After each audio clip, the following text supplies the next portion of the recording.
Tout au long de l'année, il est venu nous parler de maisons, de patrimoine, des maisons qui ont beaucoup de cachets sur le territoire de l'île Jésus. Et pourquoi pas en faire pour vous une sorte de destination où, par une belle journée d'été, vous prenez la voiture et vous allez découvrir ces maisons-là à côté de chez vous. Puis on va vous en faire découvrir une dernière, justement, avec c'est Sophia Yanantuano. Salut! Allô, Alex! Merci d'être encore une fois avec nous. On va bavarder de cette maison Filiatro Vent-de-Lac, mais juste avant, une application qui vaut tout son pesant d'or pour justement découvrir nos maisons, découvrir tout ce qu'il y a à faire durant la prochaine saison estivale. C'est une application qui s'appelle Parcourir Laval. Exactement. Donc, on va le trouver à www.laval.ca. Et ici, à l'écran, on le voit vraiment, c'est une application gratuite pour tous les citoyens et ça s'appelle Parcourir Laval. Donc, sur le App Store, tout simplement, on peut aller la télécharger. Sur nos Android également, on peut avoir accès. Oui, exactement.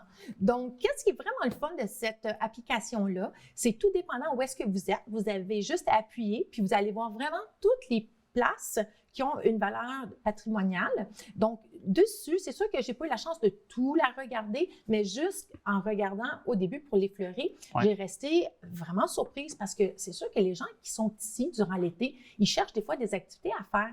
Donc, ils ont même comme des thématiques où est-ce qu'il y a une soirée, exemple à Sainte-Rose, on peut réserver nos billets, c'est tout à fait gratuit. Puis, il y a une personne qui parcourt les rues puis qui nous donne de l'éducation sur l'histoire, exemple de Sainte-Rose, la barre à Plouffe, la paroisse Saint-Martin. Donc, c'est hyper intéressant comme application. À découvrir assurément, quand c'est gratuit, c'est des activités également qui sont proposées, qui le sont dans des très souvent de cas, là, dans plusieurs cas finalement, qui sont gratuites. Oui. Et là, tu voulais nous entretenir de cette maison qui a quand même plus de 50 ans, 150 ans, soit donc la maison Filiatro Vent-de-Lac, bâtie en 1867. Secteur Auteuil. Qu'est-ce qui, pour toi, tout d'abord, t'a frappé? Est-ce que c'est l'histoire de ceux qui l'ont occupé, de ses occupants? Ou... Bien, c'est vraiment j'ai resté surpris de voir que Auteuil avait une réputation que je ne connaissais pas au niveau de la notoriété de les plages. Okay. Donc, comme on peut voir ici, on voit le domaine Laval, idéal, excuse-moi. Puis, cette région-là était vraiment anciennement appelée le chemin Grande-Côte, qui est maintenant la place des Terrasses. Et puis, il y avait des salles de danse, il y avait des plages publiques où est-ce que les gens, dès les 1920... Ouais. Fait que c'est là qu'on pouvait dire Beach Day Every Day. Exact. C'est là qu'on a pu commencer à le dire. Peut-être pour le mois de janvier, février.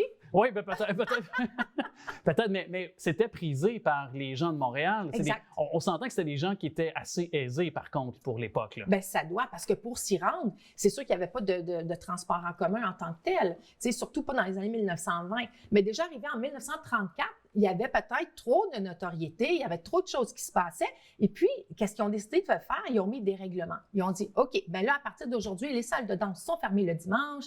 À partir d'aujourd'hui, il faut que les plages soient quand même assez éloignées des chemins publics. Oui, parce que c'était les bonnes mœurs, parce que le fameux clergé trouvait que c'est un petit peu trop déshabillé. Exactement. Il fallait que tu mettes un petit peu de trucs sur la peau. Bien, c'est ça. Donc, même les maillots de bain, il fallait qu'ils soient décents. Oui, ça montre l'époque aussi. Là. Exactement, c'était d'autres choses. Et c'est là-dedans que cette maison, justement, la maison Filiatro Vent-de-Lac, donc, a évolué. Là, donc, on peut le dire parce que c'est dans ce secteur-là qu'on peut retrouver. Ouais. Elle a vécu, la maison, ces années-là de notoriété, de les plages de Auteuil, parce qu'en réalité, si on regarde ici, on voit que la famille Vent-de-Lac avait leur spécialité, c'était les salons mortuaires et les services d'ambulanciers. OK. Et qu'est-ce qui, d'ailleurs, a fait par la suite que, parce que cette maison Vent-de-Lac, aussi la maison Filiatro Vent-de-Lac, a su traverser le temps? Est-ce que ses parts sont...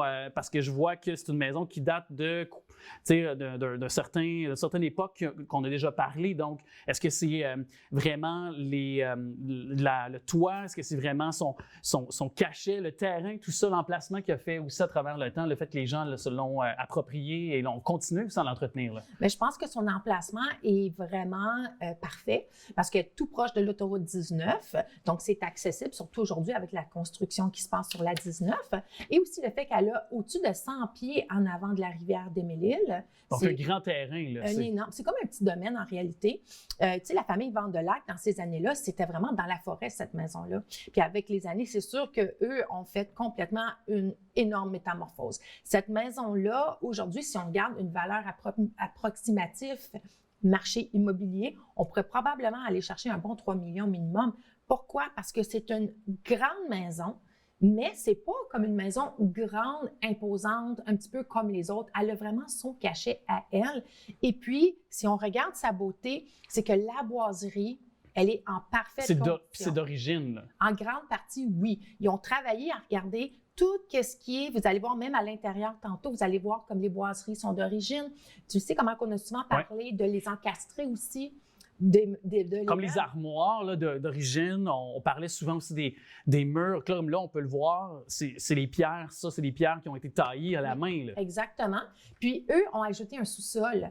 Mais avec le sous-sol vient la fondation originale aussi, eux autres, ils ont toutes défaites. Ils ont refait une fondation. Donc en bas, on retrouve encore un autre salon, bureau, salle de bain. Donc la maison est très fonctionnelle.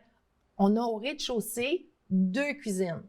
Quand même. Avec une entrée séparée. C'est ça, parce qu'il y a eu une annexe, je pense, qui a été faite avec le temps. Là, parce qu'on voyait tantôt qu'il y avait une partie plus moderne là, lorsqu'on voyait une des premières photos tout à l'heure. C'est ça que les gens recherchent aujourd'hui. Oui, on aime les maisons du patrimoine, mais c'est le fun qu'elles soient ajustées à 2023.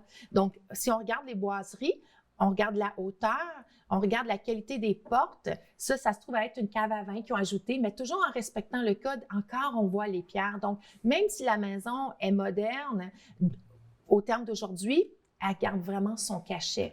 Puis on a gardé aussi, tu sais, comme la salle de bain, on voit qu'elle est plus moderne, mais comme on a voulu respecter aussi l'œuvre ou du moins les premiers occupants. C'est ça. Puis on a gardé un peu donc ce cachet-là. Oui, avec les planchers chauffants. Avec les planchers. Donc c'est plus pratique. Tu sais, aujourd'hui, on a vraiment la dualité de le charme qu'on aime du patrimoine, mais avec le luxe et le confort d'aujourd'hui. Mais est-ce que cette maison-là, je comprends qu'il y a eu une annexe, je comprends qu'on a fait quelques modernisations, mais puis je ne suis pas un grand connaisseur du code du bâtiment, mais est-ce qu'on a le droit de changer nos maisons? Parce qu'il y a certaines maisons, selon ce que j'entends, selon ce que je comprends, qu'on ne peut pas changer certains éléments parce qu'on doit respecter selon le gouvernement du Québec et les lois, oui. Les choses d'origine. Là. Oui, absolument. Donc, ça dépend si c'est pré-inventaire, inventaire, patrimoine. Donc, il y a comme vraiment un schéma à respecter.